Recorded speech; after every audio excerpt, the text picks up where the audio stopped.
I pledge allegiance to the flag of the United States of America and to the republic for which it stands, one nation, under God, indivisible, with liberty and justice for all. Thank you. You may be seated. The clerk will call the roll, please. Fix my chair. Keep going up and down. I was. Councilmember Archibald? Here. Councilmember Huron? Here. Councilmember Lamb? Here. Councilmember Mosherak? Here. Councilmember Payton? Here. Councilmember Pemberton? Here. Mayor Ashford? Present.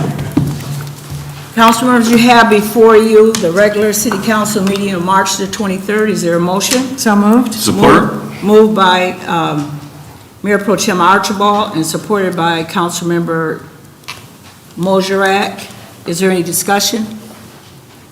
Hearing none. Call the roll, please. Councilmember Archibald? Yes. Councilmember Huron? Yes. Councilmember Lamb? Yes. Councilmember Mosherak? Yes. Councilmember Payton? Yes.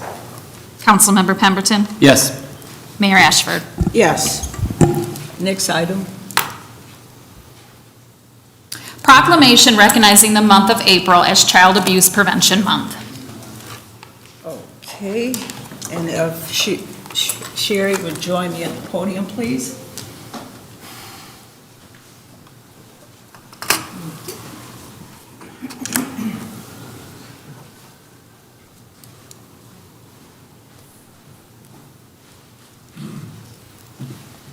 Okay, we're all set here. Oh, we got Lindsay. How are you? And you are? Lindsay. Lindsay, okay. Lindsay, what's your last name? Chop. Lindsay Chop. Okay, no problem. Okay, so both of you can. And then what part of you say it? I'm the Prevention Education Coordinator. Oh. Okay, well, on behalf of us, we have this proclamation for you both today, Lindsay and Sherry. It says, whereas Port Huron's children are our future. Whenever one child is abused or neglected, the entire community suffers. And whereas in St. Clair County, 4,502 children were living in poverty, 3,225 children were living in homes investigated for child abuse and neglect, and 429 children were confirmed victims of child abuse and neglect.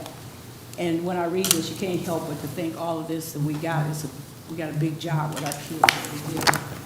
And it doesn't touch you. You think you can just read through something, but it means something.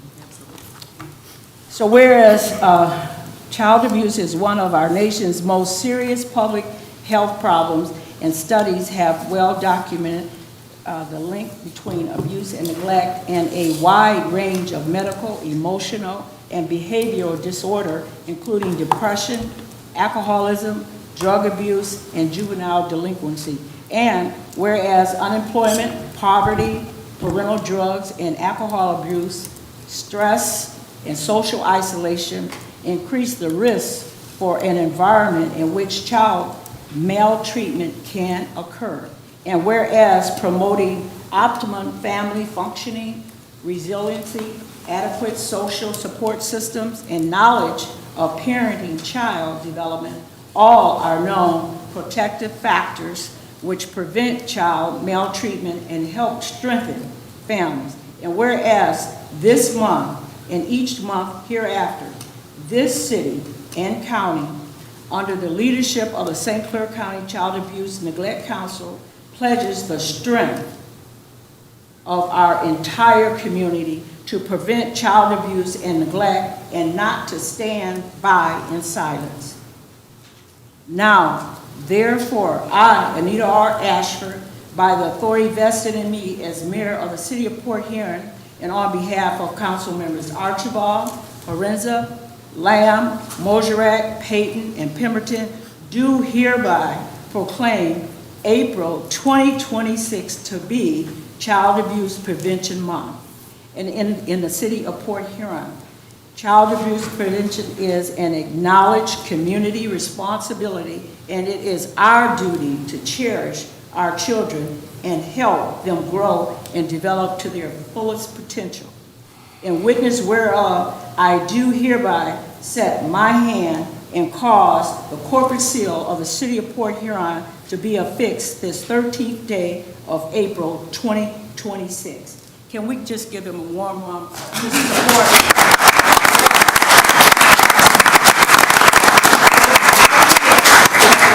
We need everybody to help make a difference. And so I want to present this both to you, Lindsay and Sherry, and would you like to have some comments, please?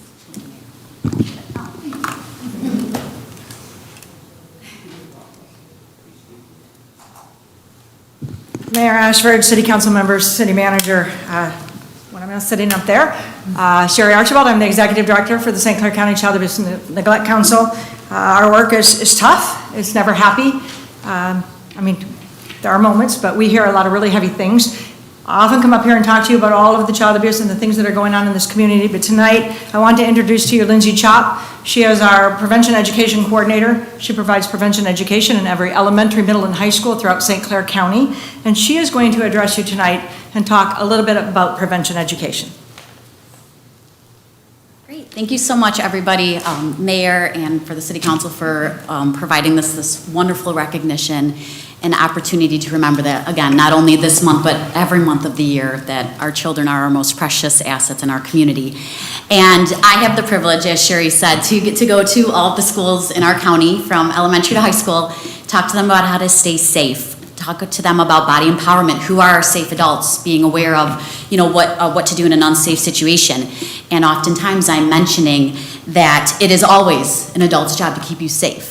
But when they act responsibly, when they follow those rules, they can help us stay safe. So tonight I want to think about, as I'm teaching them how to stay safe, what our action steps are we going to take as adults, again, to be there for our children and to protect them and keep them safe. And there's this wonderful program that we use. It's called Stewards of Children, Darkness to Light. And it is a prevention program aimed for adults who interact with children. It could be parents, it could be, youth organizations, people like that, but it calls to adults 5 action steps that we can all do to protect our children, and I want to share those with you. So number 1 is learning the facts. We have to know that it is out there, right? Child abuse does happen, unfortunately, and it crosses all, economic status, all colors, everybody, right? So we have to know that 1 in 4 girls and 1 in 6 boys will be sexually abused by the age of 18. 90% of those kiddos will know their perpetrator.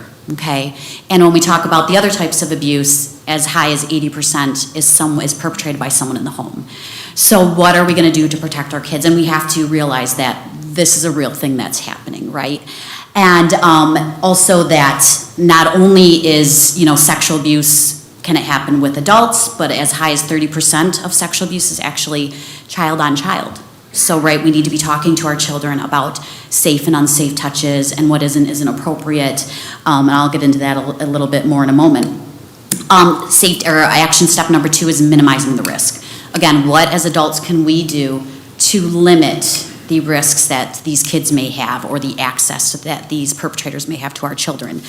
One of those things we can do is to eliminate or reduce those isolated incidences, those isolated circumstances of a one-on-one situation. Maintaining open door policies, right?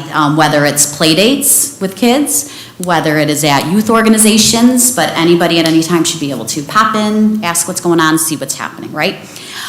Making sure that we as parents are choosing youth programs that utilize background checks, that make sure our youth programs in our community are doing those things, background checks, that we are properly training our staff to know not only how to interact with children, right, but what are the signs of abuse and neglect. And then talking to our dangers. The really big thing right now is social media, internet safety. When I'm in schools, it's really interesting. The American Academy of Pediatrics recommends children are only on a device for 1 to 2 hours every day. When I tell kids that, boom, it's like the world just ended for them, right?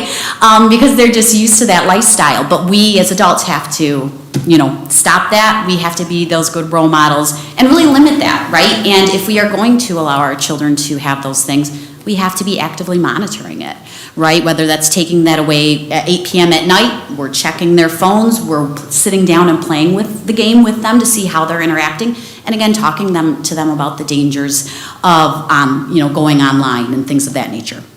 And then we have to talk about it. That's action step number 3. We have to be able to be open with our children and talking to them about their bodies. Because if we don't, who will, right? And we want to always be the first person that they go to if they have questions about their body. But from a young age, early and often, talking to them about safe and unsafe touches, using the medical terminology for their private body parts. And again, letting them know that you are always a safe person for them to go to, okay? Checking in after play dates, right? After sleepovers, asking them those questions. Was there anything that made them feel uncomfortable or unsafe? I talk to kids about having a family safe word or password, and that way that if they're ever somewhere and they don't actually want to have to come out and say, I don't feel comfortable right now, I want to leave, they can easily text their parents, you know, a safe word that mom and dad would know that we got to get our kid out of that situation right away. And then for safety or action step number 4 would be recognize the signs. So again, what do we have to look out for as an adult that something may be going on? And part of that is sudden changes in behavior. You know, you have maybe a straight A student who is all of a sudden their grades are falling, right? Their behavior is changing. It could be sudden depression, self-harm, reversal in potty training. So maybe now all of a sudden they're wetting the bed. Why is this happening? Complaining of pain in their private body part areas, resistance to being around a certain person or a situation, having knowledge of sex beyond their developmental level, unexplained marks, bruises, stealing or hoarding food. Those are all signs that abuse may be occurring, okay?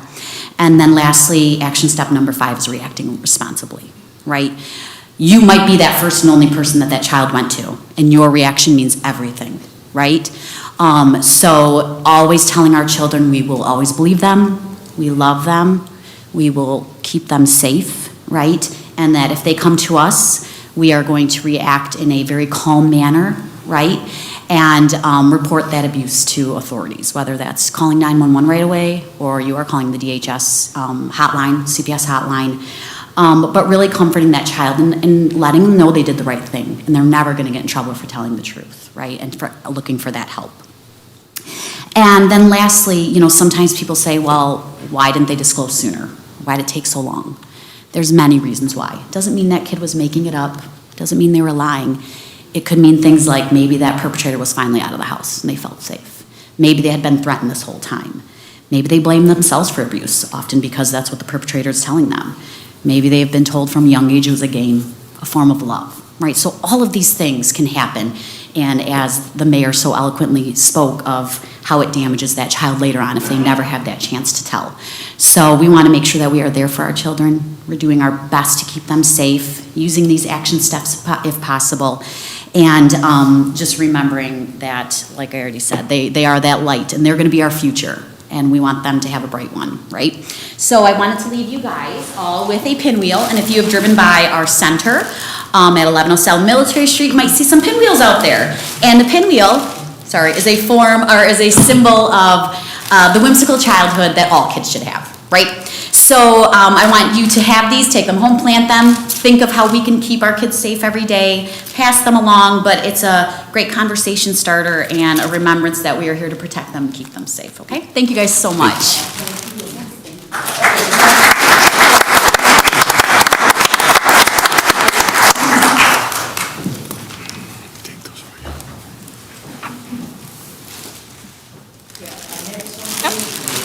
Proclamation endorsing the Children's Bill of Rights in sports to support a future where every child has the opportunity to grow, belong, and thrive through play.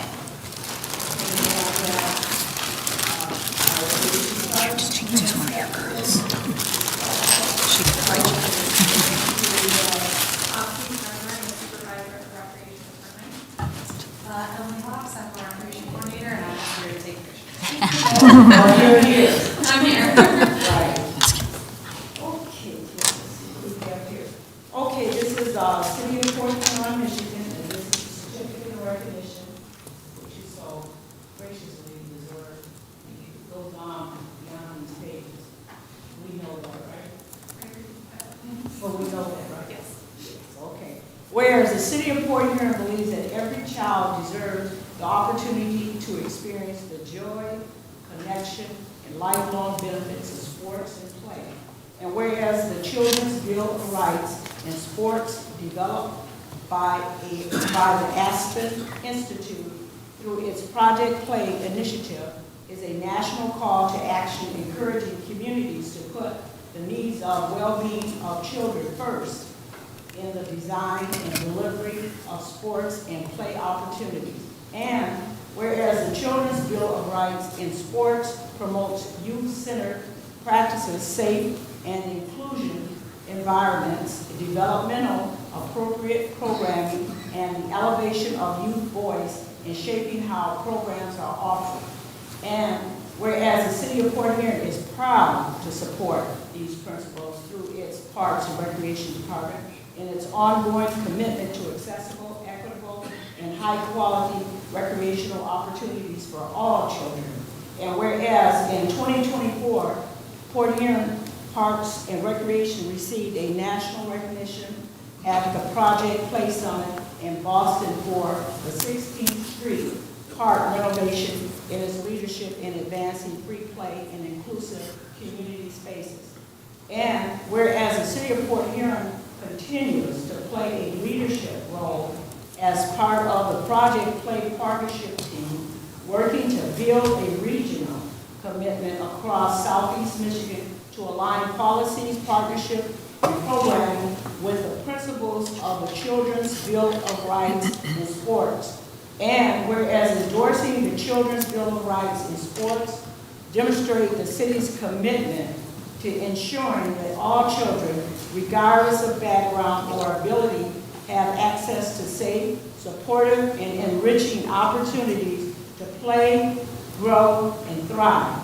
And now, therefore, I, Nita R. Asher, by the authority vested in me as mayor of the City of Port Huron, and on behalf of council members Archibald, Forenza, Lamb, Morsrak, Payton, and Pemberton, do hereby issue the certificate of recognition to our own Port Huron City Recreation Department for endorsing the Children's Bill of Rights in Sports.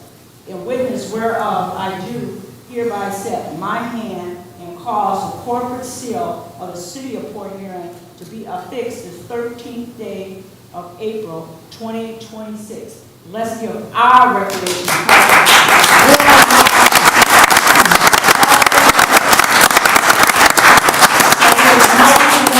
kids should be getting abused. Sherry, we got things like this. We're doing our part to do whatever we can to close this delta, that gap that we experience, and hopefully it will transist that. You see how everything is connecting in our city of Port Huron?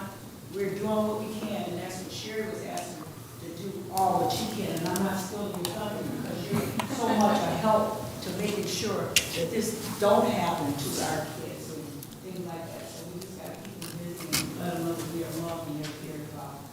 So on behalf of all of us, we appreciate what you do from the heart. So thank you so much. Keep doing good work. You keep taking them good pictures. Come on. All right. Yeah. Do that.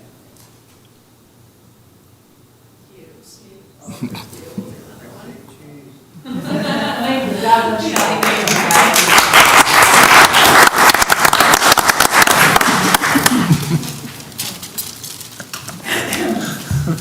All right, Sherry, I'm in.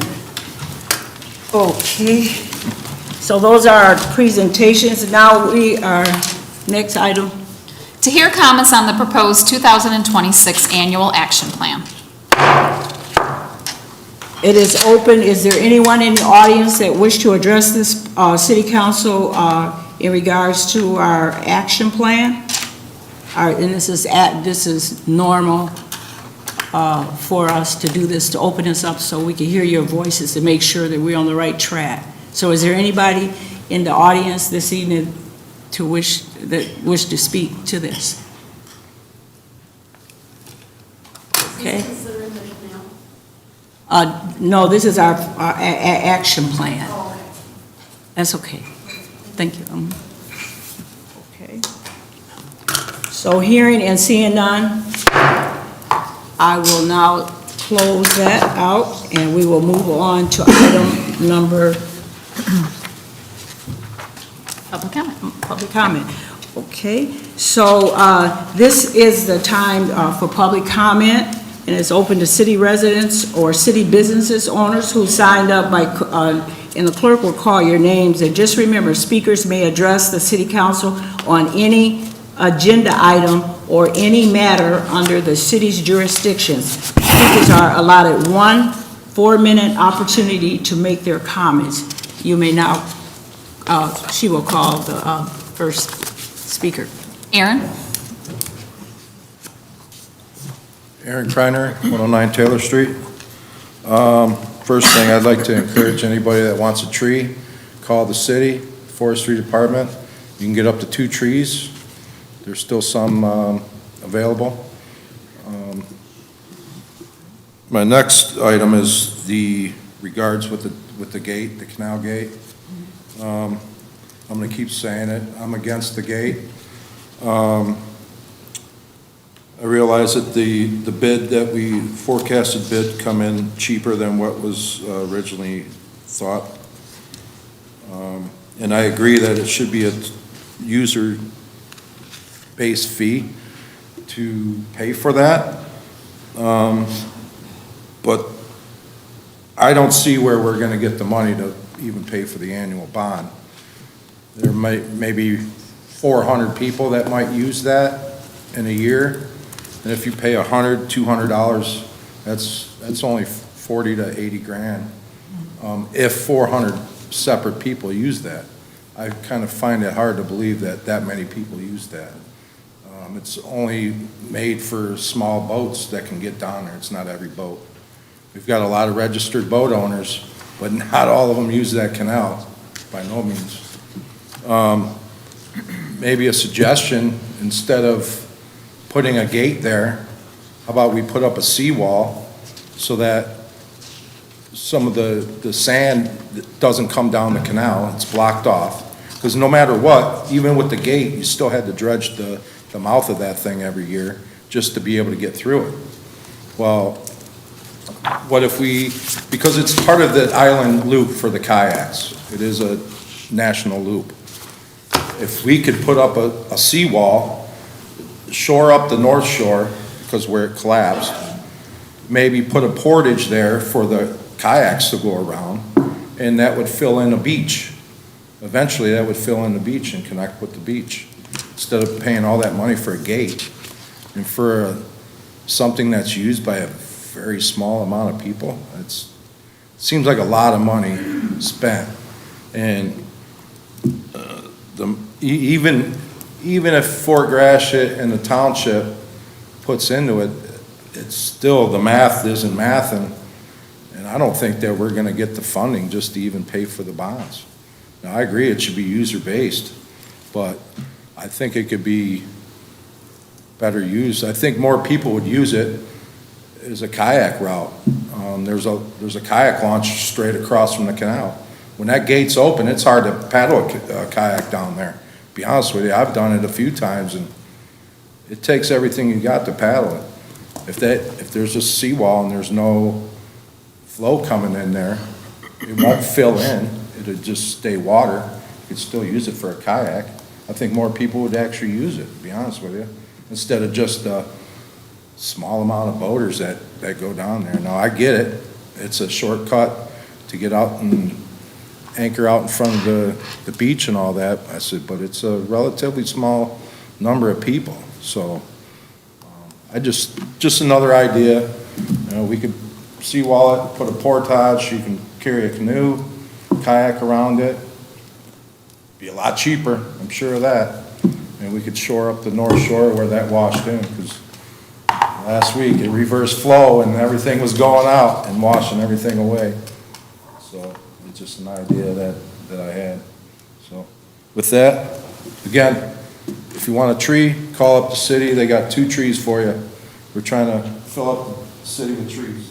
Thank you. Okay, thank you so very much. Trash?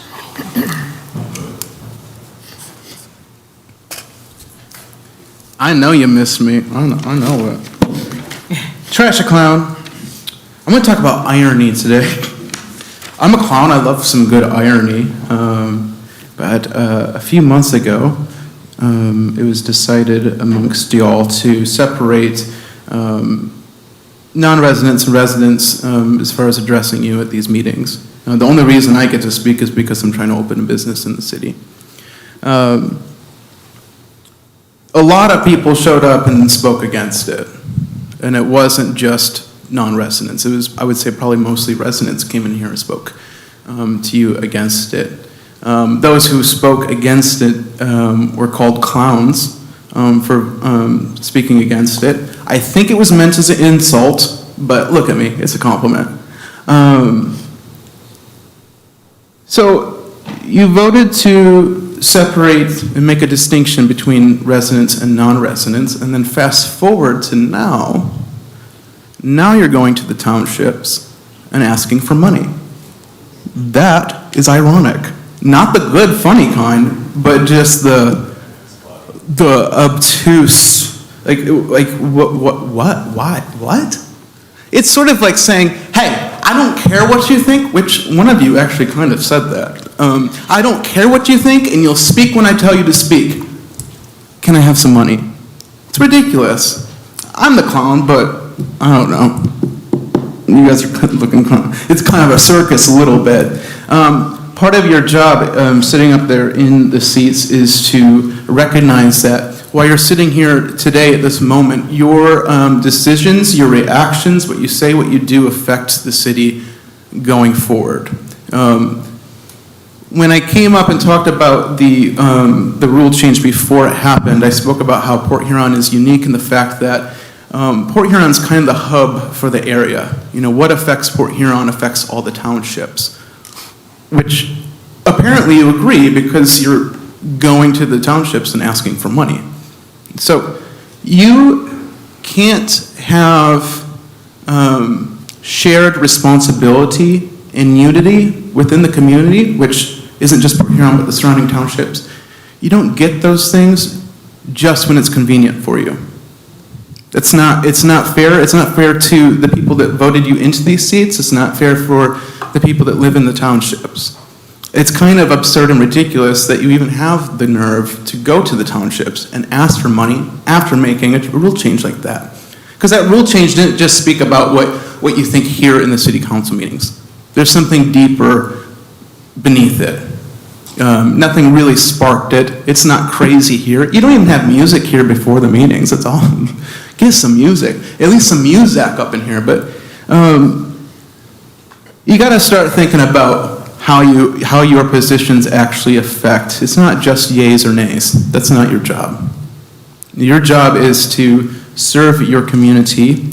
You were voted into those seats, yes, but that doesn't mean you get to just vote how you want. The whole point of you sitting up there is to vote how your people want. And when your people come up and say, hey, we overwhelmingly don't agree with it, and you push it forward, what does it say about you, and what does it say to the other townships? Why would they want to help you? So, irony. Let's do better. You know, you can do better. I believe in you, and yeah, thank you. Love you. Thank you so much. Next. Our next speaker is Nick.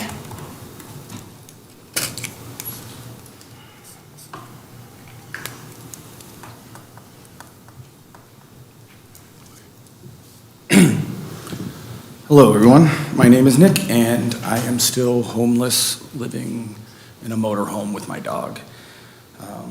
I was actually just spent the entire weekend and then some helping a good friend of mine move out of their house, and as of this very minute, they are also homeless. It's clearly something that is a chronic recurring issue, not just something that is just the normal. There is something going on right now. We can't just think because the weather is a little better, because that's why I like to go back to everyone thinks the weather's a little better, we get a nice day. Now homelessness is an issue. In about a week, there's supposed to be freezing temperatures for a few days. I still have no water in my motorhome because of that. However, there's a bigger issue when it comes to homelessness. Since being on the streets, so to speak, displaced, whatever you want to call it, I was given a trespass warning from Walmart. I've since found other places, but you know, it's just a constant thing we have to deal with. The other day, I was spending time with my partner, who on one of their rare days off, at the Big Lots parking lot, waiting for our friend who's now moving to get off an appointment, so we go over there. When we received the dreaded knock on the door, and that's when two St. Clair County Sheriff's deputies came to the window. What started off as, hey, we got a call for trespassing, morphed into, okay, we're doing a welfare check. And then after he misgendered my partner, which is funny because the partner caught it, they asked for the ID. And it seems like law enforcement doesn't have the same understanding of the Fourth Amendment as the rest of us. We can talk about First Amendment all day long, but Fourth Amendment is much more serious. And the Constitution says that I am secure in my belongings and my person. And that includes not having an identification unless legally obligated to. And there's very few on which that, look it up, it's very few. If you're driving, you do have to present a driver's license when pulled over. And if actually arrested, not detained, you have to provide identification, name, date of birth at the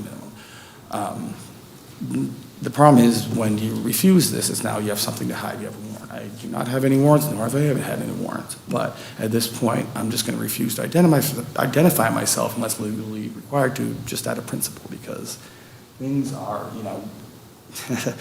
this is where it's really going to cost the city or the county or whomever money. And giving one person $50,000, maybe that'll solve one person's homelessness, but I would much rather see that money go to help all the homeless people of the area. So, and yes, I know I'm talking about the county, not the city. I do not have any problem with the city yet, but I'm still a little early in my homelessness working on that. Fourth Amendment is just as important as our First Amendment, as important as any of the other ones. They're there for a reason. If law enforcement does not like the laws, they operate under the laws. And if there's something that does not make their job easier, it is not my job to give up my rights to make their job easier. We have to hold on to our rights, or it's that much easier to have them taken away. I'll stop babbling now, and thank you. Take care. All right, thank you. Betty?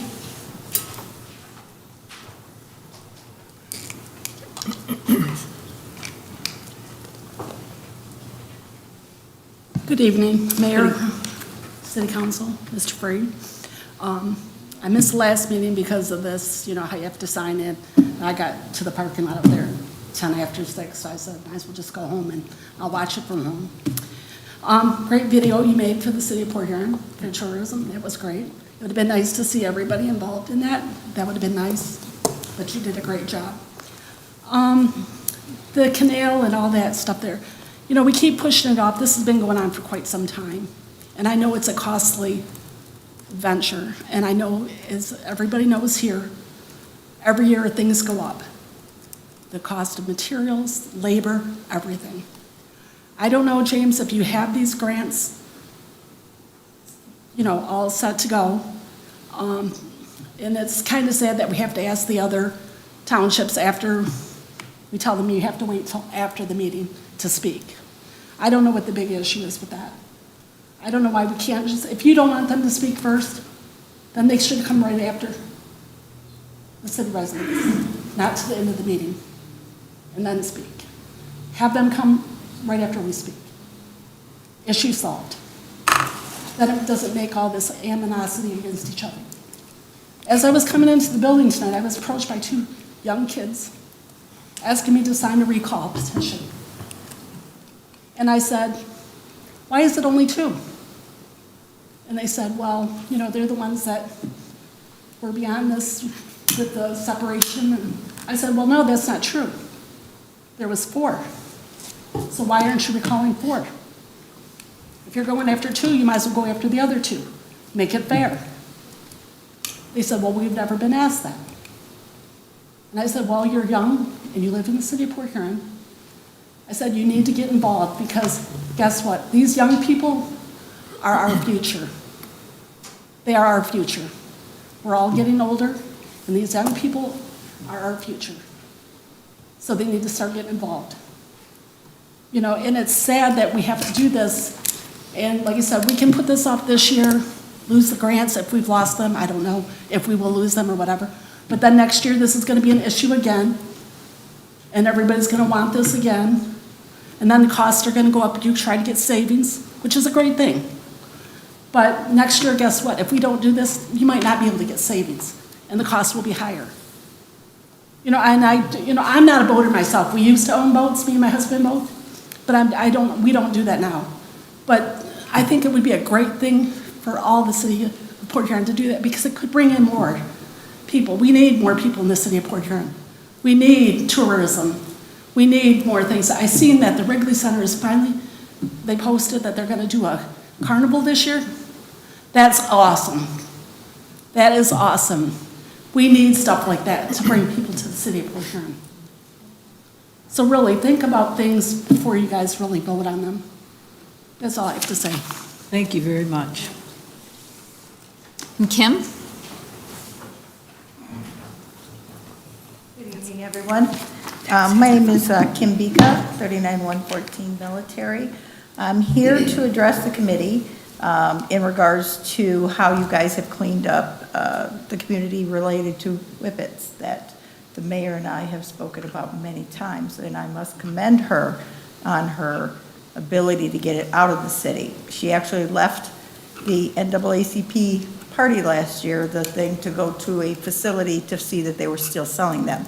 But I was coming today because there was still, does everyone in here know? Oh, excuse me. You I didn't know. address the council, Oh, please. sorry. Thank you. But when I came last year, when you and I spoke, no one on the council knew what it was. Does anyone on the council here know what a whippet is? Just speak. Yes. Thank you. Anyway, it is nitrous oxide that is illegal to sell for inhalant. I am an open heart cardiothoracic trauma nurse. I know what it does. It stops the oxygen in the brain for the split second that you inhale it, or as long as you do. The brain's tissue does not regenerate. It causes stroke, tics, it causes neurological damage, sometimes short-term, most of the time permanent. It can cause speech deficits, everything. My own son had issues with it. The reason I'm here is not only to commend you for most of the places, but there's a place that's on 10th Street that I want to have addressed. When I went in there last week, because I myself had purchased them for the right reason, to make cream. And when I asked the gentleman, why are you still selling those? He said, well, because I haven't gotten caught yet. And until I get a ticket. Then he expressed to me that when your city went around looking for the stores that sold it, that another store, actually 2 stores, called him and warned them that they were on the way to look for the stuff, so they hid it. So when I asked him, well, don't you think your city is a little bit more important than the damage you're causing to the people? Oh yeah, I know a girl who used to come in here, but she's in a wheelchair now. I go, and you are still selling this in my community? And he said, well, we go through about 50 cases a week. I said, that's what, 30 grand a week? So you guys are making $1 million plus? I said, I hope the city's getting that money for the taxes, because I know I live on the water, and I know you get mine and everything. But he just said, well, I do my best. He commended himself, however, for not selling crack pipes and everything anymore. He stated that he felt he was doing a community service because he felt that the crack and meth addicted community members would do better by doing whippets versus the other drugs. I said, well, I'm a nurse and I can tell you that's not happening. I said, however, I can tell you it is very addictive and you guys should pick the community more than that. He said, well, my sister is a probation officer and she doesn't like us selling it. So I said, well, I'm going to be going to a meeting soon and letting them know that you guys still are, because I want it out of this community. Because myself, as an open heart trauma nurse, have seen it with my own eyes, the damage.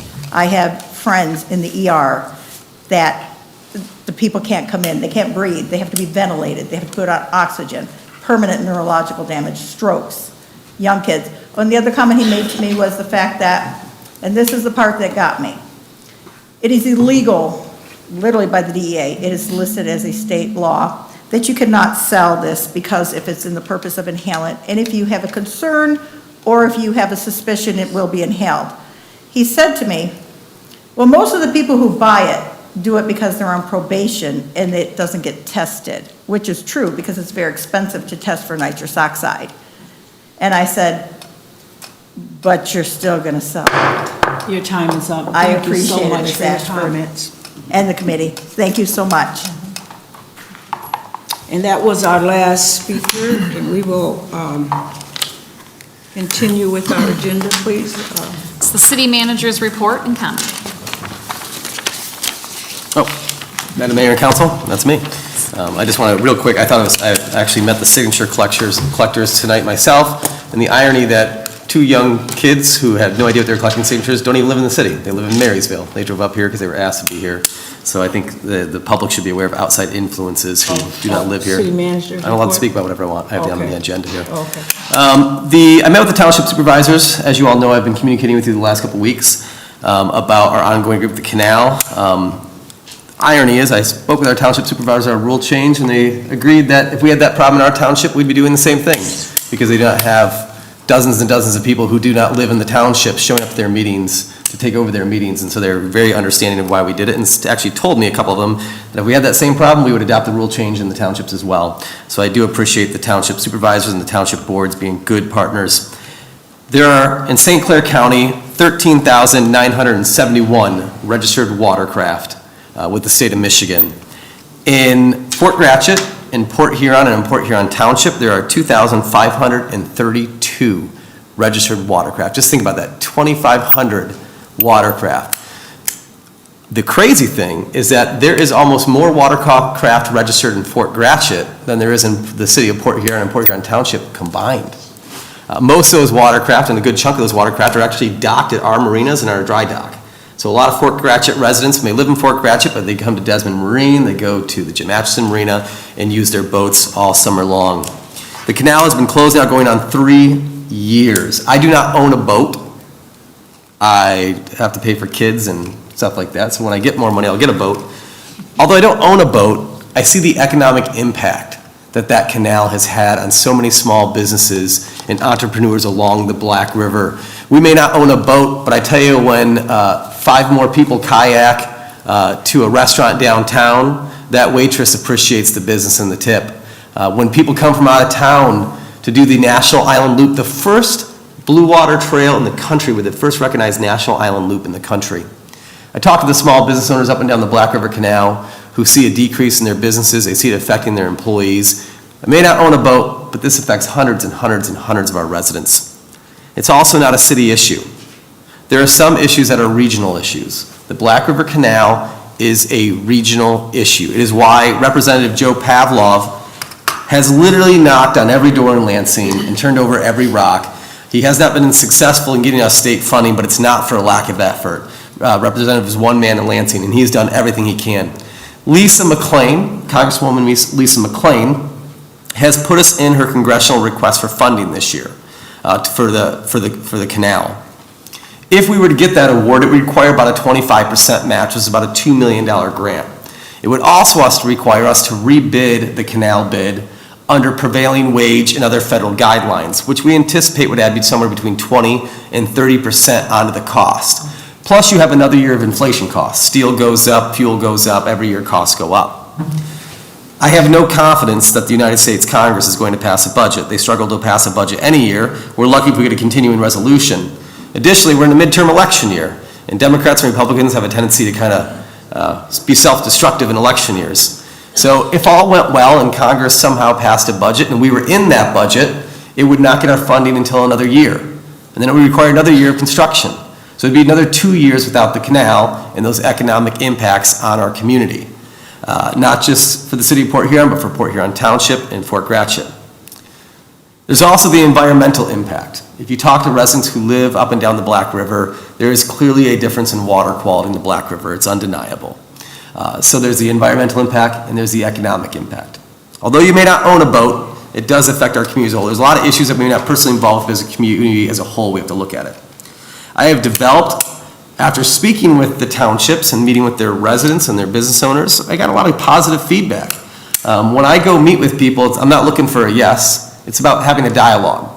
And I hear from their residents, and their residents said, hey, we don't think the property owners way out in the west end of Fort Gratiot or way out in the west end of Port Huron Township should be on the hook for this. Just as the residents of South Park or in south side of Port Huron probably don't see the canal as viable to their property taxes. And so we worked with our partners to develop a plan that shifted the financial burden of the canal repair, not just on the general taxpayer, but onto the users, using a permit fee structure, meaning every year you'd buy a permit somewhere between $150 and $175, which the boaters tell us they value the canal enough to purchase that. I have met with the boating community, hundreds of boaters I've met with, who say we would be willing to buy a permit to help fund the canal. That creates an enterprise opportunity to finance the canal on a 30-year horizon using a municipal bond.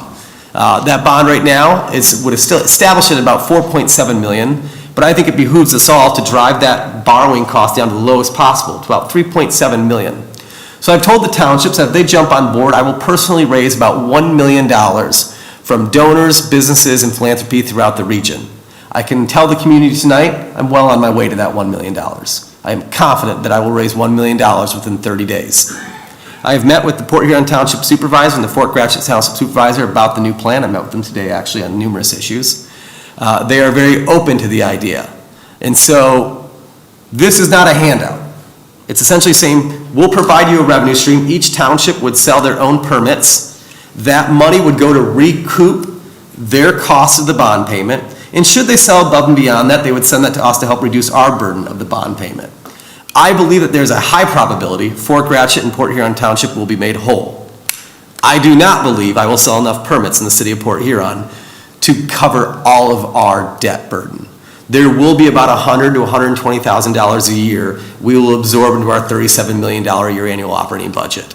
But I believe that the property values and the economic impact, just as a park like Lakeside Beach or Lighthouse Beach, there's an economic value to these costs. Lighthouse Beach costs us about $400,000 a year. Lakeside Beach costs us about $400,000 a year. I don't see people complaining and asking me to shut down the beaches or the parks. There's an intrinsic value there, same with our canal. So we are hopeful that we will be able to execute this bid and come to an agreement with our townships. But for the township residents who are listening or who are reading it in the paper, we're not asking you for a handout. I'm not asking for the property owners to be stuck with this burden. I'm asking for the users through a permit fee over a 30-year horizon to help finance the repair of the Black River Canal. And I think we can do it. I have said this time and time before, we are a seafaring community. We seek sunrises and blue, crisp water. This is a part of our culture, it's part of our DNA as a community. Our waterways is a huge economic value. There are cities all across the state who would kill to have the natural resources we have here.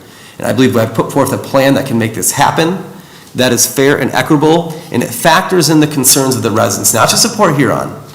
The township residents I heard in Fort Gratiot, in Port Huron Township, when I met with them and their residents and heard from their concerns. I went to their meetings, and every concern I heard was pretty legitimate. And I didn't think any concern that was brought or raised was unfair or unfair criticism. I thought it was all fair, and we factored that and we redid a plan and rebuilt a plan that we thought worked around that. So I think the plan we have is good. Now, I think most residents in Port Huron would agree I'm not the smartest guy in the world. I think we'd all agree. I'm not the dumbest, though. And I will tell you, folks, I'm running out of ideas. I'm running out of ideas on how to get this fixed. We all have to chip in and make this happen, or it's not going to happen. And so that's the plan. I hope to hear from our township residents, or from our township boards at the next month or so, but they are very receptive. I want to thank Rob Montgomery and Bob Lewandowski and their boards for always willing to sit down and have a conversation. It is Bob Lewandowski and Rob Montgomery. They've been in my office 2 or 3 times this past month, and over the course of the last 6 months, we've had a host of issues, but their willingness to be good partners and open dialogue is always appreciative. But I am confident. I think this deal is good. I think this is equitable, and I think we're going to make this happen. And we're ready to make this happen. We can execute this project and get it going in May. That's it for me. Thank you. If anyone has a better idea, let me know. Thank you. Next on the agenda, please. Mayor Asher. Oh, I'm sorry. Chair acknowledges Mayor Pro Tem. It's come up several times, and I know we, as a council, know because we've explored that. But could we ask the city manager to please speak on the seawall and the idea of why we can't go out into the lake and block that sand? Yes, actually, it's been looked at since 1910, including 1936, when the extended jetty was built.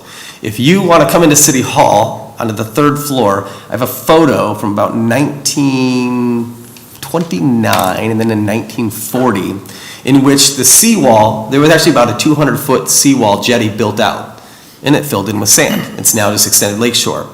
We've met with the Army Corps of Engineers. They have brilliant people who understand shoreline erosion. Go to Google Earth and zoom out on the canal, and there's a whole science behind the sand cycle of the Great Lakes, where sand gets deposited, where sand comes in. The Army Corps tells me that if I build a jetty a mile out into the lake, eventually I will dredge a mile out in the lake because it will capture all the sand in the natural sand cycle.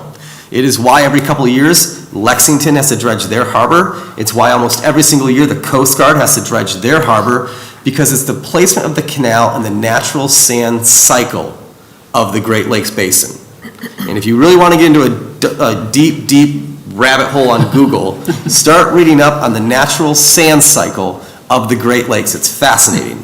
And so building a jetty out will not solve our dredging problems forever. I once met with a company that wanted to sell me a $3 million balloon that would sit on the bottom of the canal, and when the north wind came up, it would inflate like a big old whoopee cushion, block the sand, and then deflate. And I said, well, and they said, we'll guarantee it'll work. And I go, well, that's amazing, $3 million never dredge again, that's actually doable. I go, will you put that guaranteed in writing for about 15, 20 years, which would be the financing time? And they go, oh, we couldn't do that. And it's like, okay. I'm like, well, if you're not willing to put it in writing, it's not a guarantee. So we have looked at it in depth about a jetty. We've studied it with the Army Corps, but because of the position of the natural sand cycle of the Great Lakes, not doable. Thank you. Okay. Did anybody else have any more questions for me, Ben? Okay. Hearing none, proceed. Consent agenda? Yes, is there a motion? So moved. Moved by Mayor Pro Tem Archibald, supported by Councilmember Pemberton. Is there any discussion? Hearing none.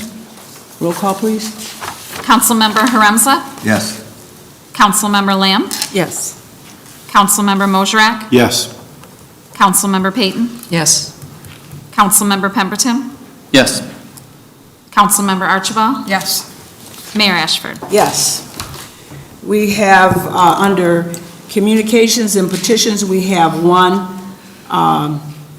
receive and file notification from the Michigan Liquor Control Commission that an application has been received to transfer ownership of a 2025 Class C license to St. Clair County Community College located at 301 Huron Avenue. And under resolutions, we have 6.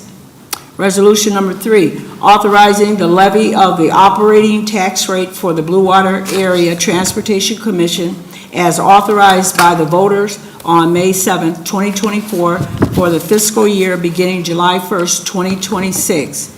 Resolution number 4, recognizing April 24th, 2026 as Arbor Day in the city of Port Huron. Resolution number 5, authorizing the submission of a special liquor license application to the Michigan Department of Licensing and Regulatory Affairs Liquor Control Commission for the City of Port Huron's Rocking the River event on Thursday, August 27, 2026 at Kiefer Park, and recommending the license be issued. Resolution number 6, confirming the mayor's reappointment of Bruce Seymour and Jim Soto to the Brownfield Redevelopment Authority with terms to expire on April 14, 2029. Resolution number 7, approving the appointment of Caroline Jett to the Beautification Commission to fill a vacancy with a term to expire January 30th, 2029. Resolution number 8, approving the reappointment of Jack Bellier and Mark Neal to the McMorran Place Commission with the terms to expire on April the 1st, 2030. And that is your consent agenda. One more that we added today. Oh, you just added this today, okay. Okay. Resolution number 10, approving the agreement with JCL Protection Safety Solutions to provide security guard services to Lakeside Beach for the 2026 summer season. And that will, monies from that will be taken out of the general fund to pay for that. Okay, and that is, now concludes your consent agenda. And with that, we will go to ordinance. Resolutions. No resolutions. We'll go back to resolutions. My bad up here. I just get so excited when I always wake up and say, I'm human, because you're gonna miss something.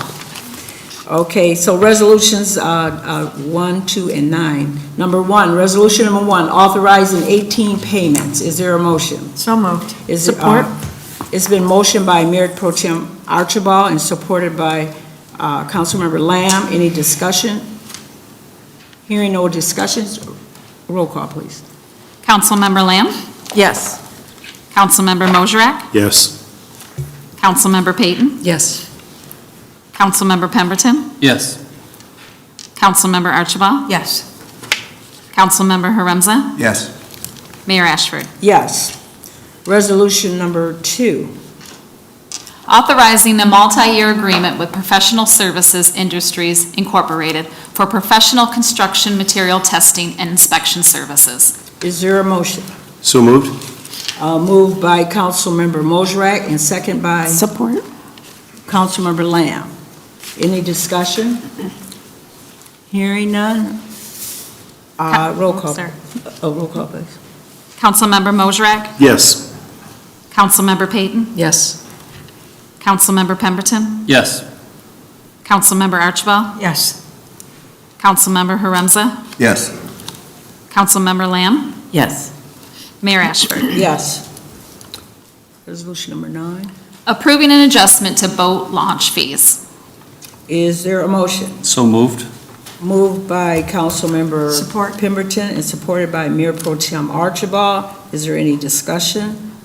Madam Mayor and Council, we are raising the permit, the annual boat launch fees for a seasonal permit from, it's going to be $25 for city residents and $50 for non-residents. The daily launch will move to $10 for residents and $20 for non-residents. This is to help make up a operating deficit of about $44,000 a year when you factor in depreciation of the assets. This is, some may ask, why are the city residents paying less than people who don't live here? And the reason is if you're a city taxpayer, you are paying not only a Parks and Recreation millage to help fund this, but also your property taxes. So charging them the same would be essentially doubly charging our residents. We are not alone in this. Marysville offers a rate of $50 a year. So does the city of St. Clair. So there's actually a tiered rate in Marysville. They give their residents for free, but we can't afford that. So we'll give them a discount at 25, but a non-resident in Marysville is 50. So we essentially matched the communities around us and what they are charging for their boat launch fees as well for a permit. For the township residents who don't like it, there's a boat launch in Fort Gratiot and at Bakersfield that you can use as well. But this is to help address the operating deficit and to match the surrounding areas, which we believe is fair and equitable. Okay. Roll call, please. Councilmember Peyton? Yes. Councilmember Pemberton? Yes. Councilmember Archibald? Yes. Councilmember Haremza? Yes. Councilmember Lamb? Yes. Councilmember Mosrak? Yes. Mayor Ashford? Yes. Item K. First reading, an ordinance to amend Chapter 52 zoning, Article 3, District Regulations, Division 1, generally, Section 52-162 map of the Port Huron Code of Ordinances to rezone the property generally described as 2213 Bancroft Street from an M1 zoning district to an R1 zoning district. Is there a motion? So moved? Moved by Councilmember Mosrak, Support. second by Councilmember Pemberton. Any discussion? Madam Mayor, this is a home which is surrounded by other homes. It's on a corner lot. It has been legacy zoned as an M1, which hasn't really been an issue until you go to finance a house. And so the property owner wants to sell it, and it becomes difficult for other people to finance it because of the zoning. There's no reason why it can't be zoned like all the homes around it. So it's in a residential block, it's on a corner, it's just something that needs to be changed over the years, so it's just a cleanup issue. Okay. But there is a home on it now, and it's a home in a vacant lot. So it is a residential use. Any more questions or inquiries? Okay. Roll call, please. Councilmember Pemberton? Yes. Councilmember Archibald? Yes. Councilmember Hurenza? Yes. Councilmember Lamb? Yes. Councilmember Mosrak? Yes. Councilmember Payton? Yes. Mayor Ashford? Yes. Now we have come to the point, last public comment for our non-residents. Do we have any? We have one. We have one, okay. Curtis?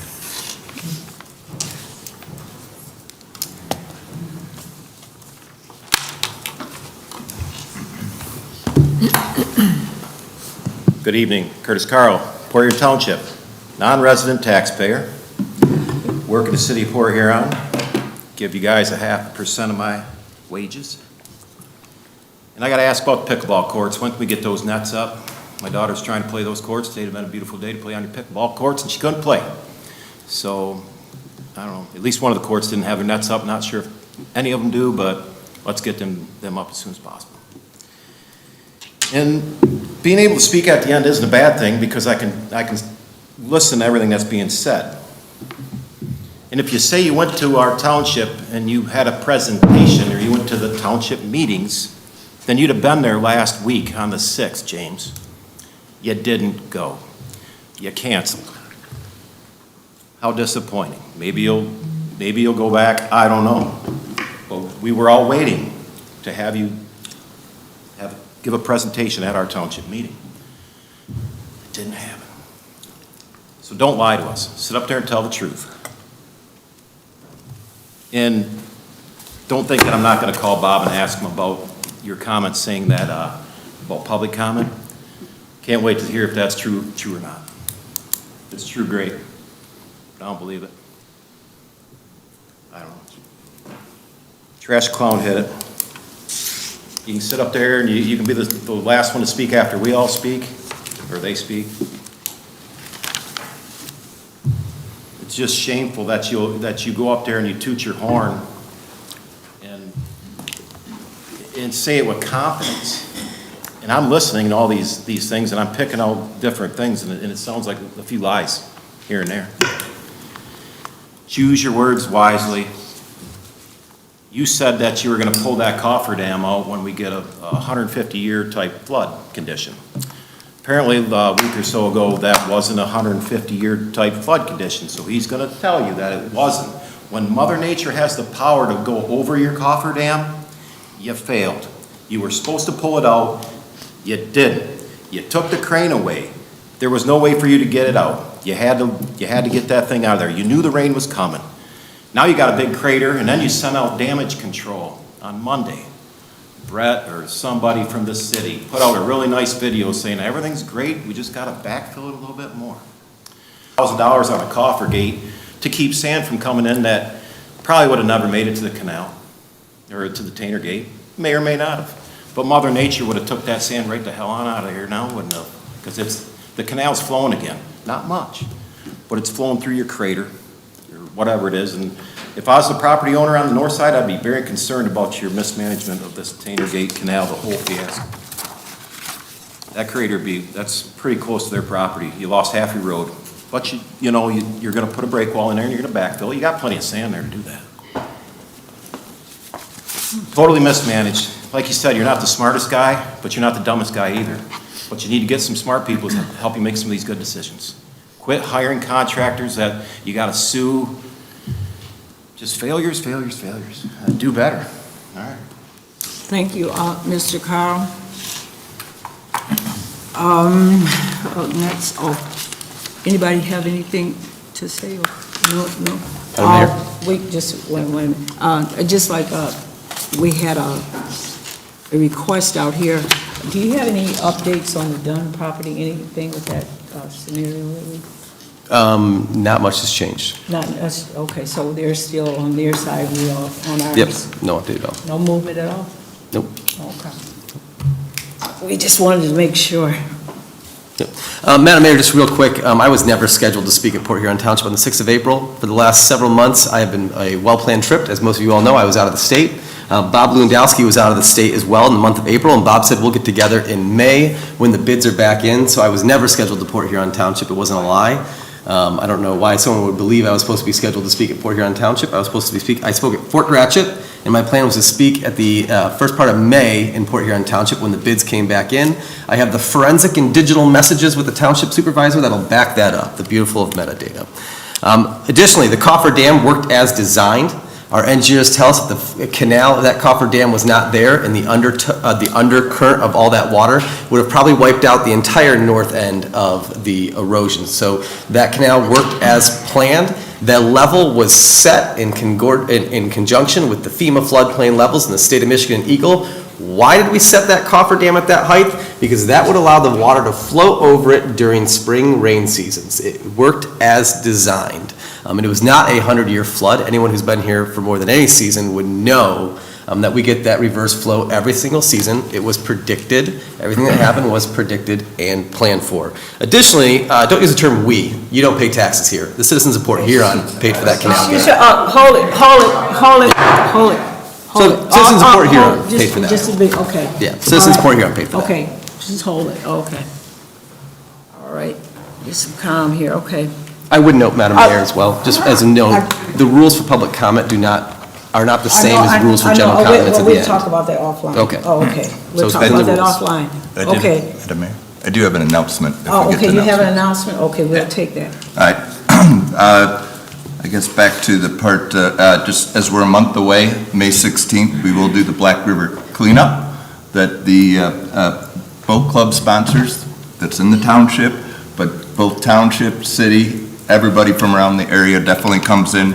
A little different this year, we will be doing the celebration after at Cam Marina, which they donate a lot of their services and stuff. So I just encourage anybody that wants to lend a hand, please come out. It's a great way to make a difference and have a little fun at the same time.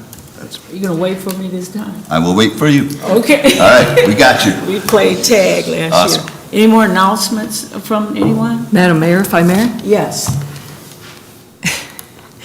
I just want to say that, Mr. Freed, you work for me, you work for all of us sitting up here. You can state the facts, you can educate the public, but stop disrespecting them. They're taking out of their personal time to come, I'm not done. Okay. They're coming here to speak to us. You can still speak to them in a respectful manner. And I know this is a hard job, and it's a thankless job that we have. And I know we say that we didn't sign up for abuse, and we did not. But the reality is that the political realm has shifted drastically, and this is just part of what we are being exposed to now, and it's not pleasant at times. But if we don't want to be up here and we don't want to be exposed to this, then we should simply step down. It is difficult at times. We do ask that respect be mutual, but you constantly insult the residents. So, Madam Okay, Mayor, no, I'm going to respond. I have a right to respond to that. Wait a minute. I have a right to respond to that. No, it's not respond back and forth. Okay, is there a motion to adjourn? So moved. Adjourn. Have a nice evening. Don't speak to me that way.